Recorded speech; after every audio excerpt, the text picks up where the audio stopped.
Alright guys, Dominic here for Kit Guru, and today we are checking out a monster of a monitor from AOC. This is the Agon AG493 UCX. So this is a 49-inch screen with a 32:9 5120x1440p resolution.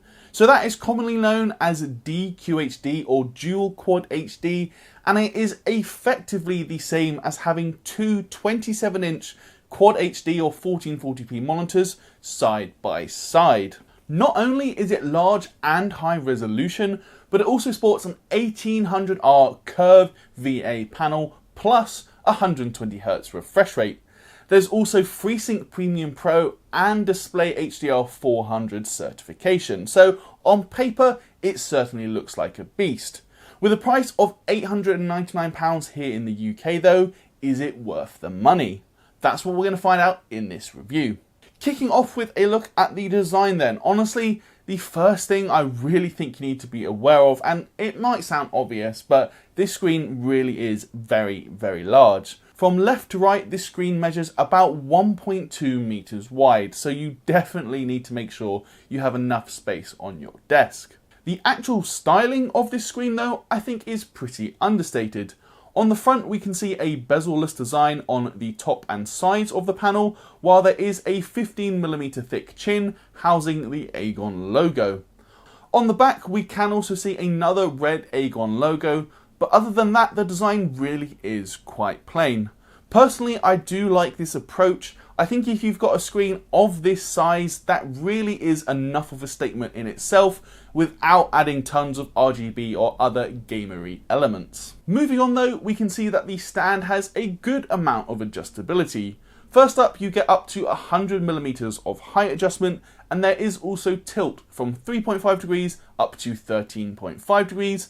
And finally, we can also see swivel with 15.5 degrees of swivel in either direction. It also uses a standard VESA 100 mounting system, so if you want to use a custom arm or stand, you can do that.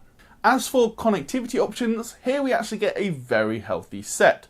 So for display inputs, we can see two HDMI 2.0 and two DisplayPort 1.4 ports, as well as a USB-C, which takes a DisplayPort signal. And then we can also get a look at the USB upstream cable, and then three USB downstream ports, one of which is always on. Next to that we can see a 3.5mm audio jack, while there is also a pair of 5-watt speakers, which I have to say are surprisingly decent. It is also worth touching on the OSD just before moving on. While you can control this with 5 buttons on the monitor itself, it's going to be far easier if you just use the included remote control. This has dedicated buttons for brightness, volume, input select and AOC's game mode presets, but you can of course also just use it to navigate through the OSD, which really does make life very, very easy. We're also going to talk about a little bit later on just a couple options which I would recommend changing, so stick around for that.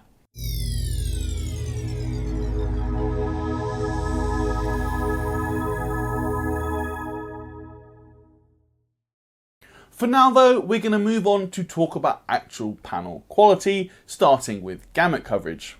So, as we'd expect, the AG493 UCX does indeed boast 100% sRGB coverage, but we can also see 87% Adobe RGB coverage and then 93% DCI-P3 reporting. That is, I would say, more than good enough for a gaming monitor, so it's definitely off to a good start. Then we come to actual colour accuracy. Here we see an average delta E of 1.4, which I have to say is really, really good. Bearing in mind this is a gaming oriented screen, part of AOC's Agon series, a delta E of 1.4 is definitely good to see. Those positive first impressions also carry over to our brightness testing. Here we measured a peak value of over 530 nits, which is certainly very impressive, and to be honest, for my everyday use, I prefer to stick around 65 to 70% brightness, as that was just more comfortable for me.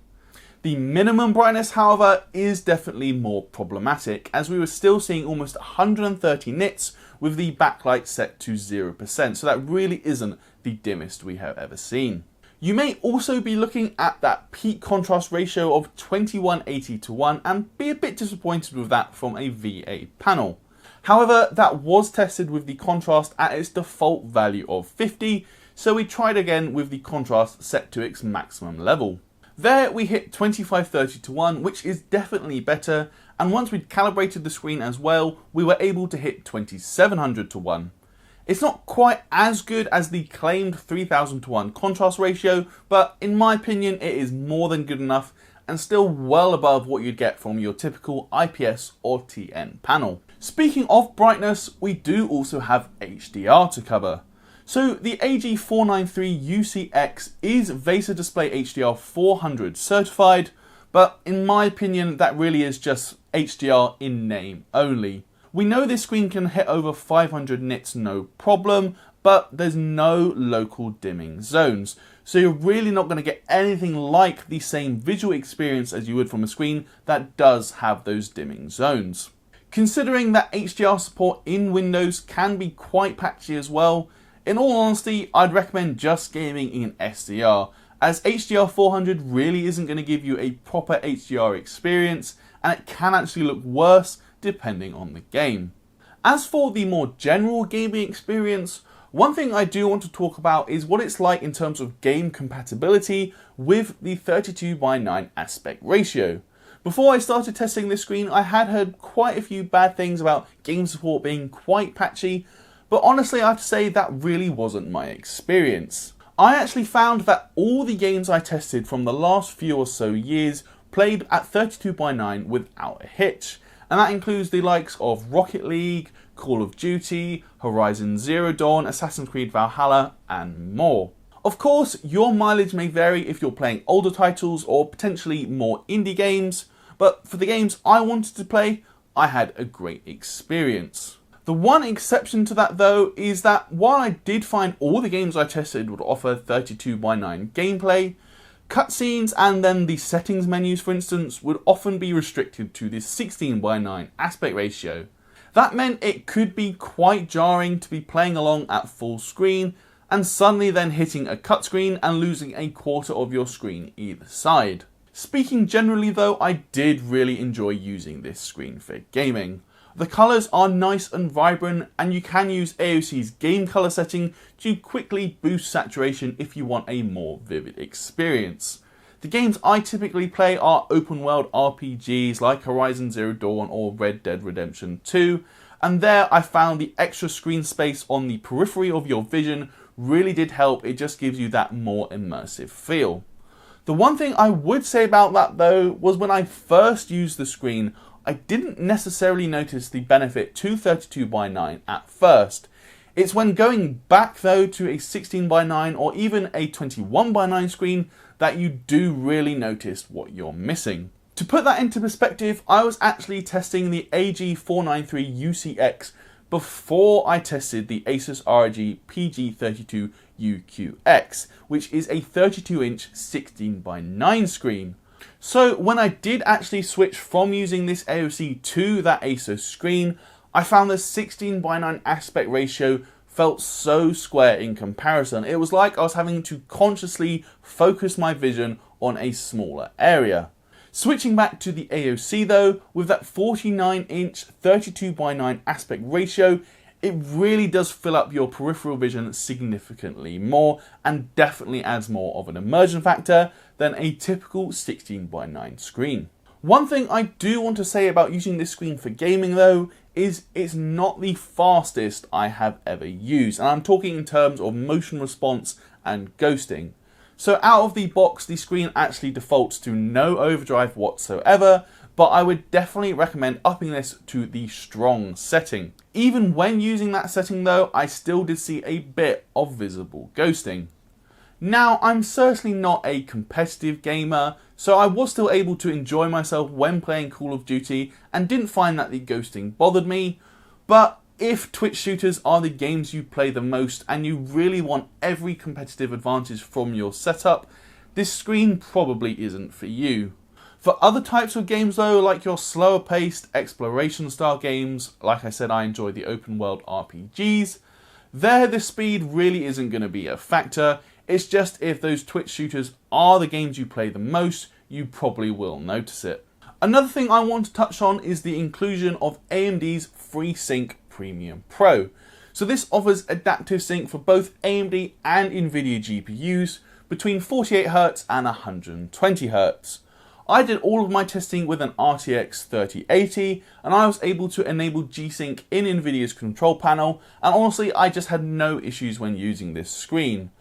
Other monitors I've tested that just have FreeSync and not a G-Sync module would sometimes exhibit a little bit of flickering, or you just get a couple of visual hiccups now and again, but honestly I had none of that for the AG493UCX, so if you do have an Nvidia GPU, at least based on my experience, using G-Sync won't be a problem. The final point I want to touch on then is going to be system latency, measured with Nvidia's LDAP tool. Here we can see that average latency hit 33.4 milliseconds, but that is without using the low input lag mode. If you enable that setting within the OSD, we actually found total system latency would drop by 12 milliseconds. So that is definitely worth enabling. I didn't notice any downsides to using it, and when I did have that setting enabled, input lag just was not an issue for me. It really wasn't something I noticed. Wrapping up this review then, I have to say I have really enjoyed my time with the AOC Agon AG493UCX. Not only does it have very solid image quality, the contrast is decent for a VA panel, but it also offers that 120Hz refresh rate while it gets more than bright enough for everyday use. The main downside to me really is the weak HDR implementation, as we have no local dimming zones and only display HDR 400 certification. That really is where some of AOC's competitors do a lot better, with Samsung's CRG9 and the Odyssey G9 both offering HDR 1000. The flip side to that argument though is that the AOC AG493UCX is actually cheaper at £899. Now I'm not saying this screen is cheap, as it certainly isn't, but it is less than the CRG9, which costs £1,099, while the Odyssey G9 is more like £1,300. For me then, the AOC AG493UCX is definitely worth looking at if you want a screen of this size and of this aspect ratio. It certainly won't be for everyone, but as a cheaper entry point to the world of dual Quad HD screens, it definitely gets a thumbs up from me. So that is going to do it for this review, guys. If you liked it, you can also toss me a thumbs up and leave me a comment down below. What do you make of this screen? But more importantly, what do you make of this form factor?